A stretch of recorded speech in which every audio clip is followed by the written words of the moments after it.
toutes ces années où je suis en contrat à l'étranger, chaque année, je reviens quand même pour passer des concours au CNRS. Et donc, mon directeur de thèse va m'appeler le pouli d'or du CNRS parce que je suis tout le temps sous la barre.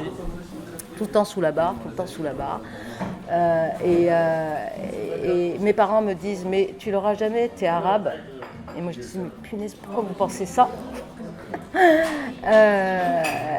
Et je ne serai jamais prise au CNRS, tout le temps, vraiment sous la barre.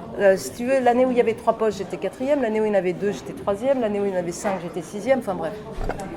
Et à ce moment-là, je me dis que je vais finir ma vie en Australie. J'étais en train de penser à partir en Australie. Parce qu'en fait, ce qui était drôle, c'est qu'en Espagne, comme en Angleterre, j'étais française pour eux. Vraiment, j'avais toutes les caractéristiques de la française. Et ça me faisait rire, parce que c'est pas ce qu'on te renvoie quand tu es en France, tu vois.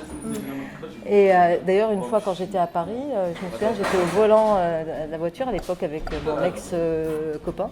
Et puis, il y a eu un problème dans la route. Et puis, la nana, elle baisse sa vitre.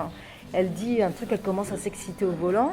Je dis rien, c'est le copain là, qui parle. Et elle lui dit, oui, vous et votre espèce d'arabe, de petit arabe. C'est la première fois que j'ai entendu vraiment un truc clairement. Enfin, tu vois, en général, c'est plutôt insidieux, tu ne le sais pas en fait. Mais là, c'était la première fois que j'entendais verbaliser, quoi.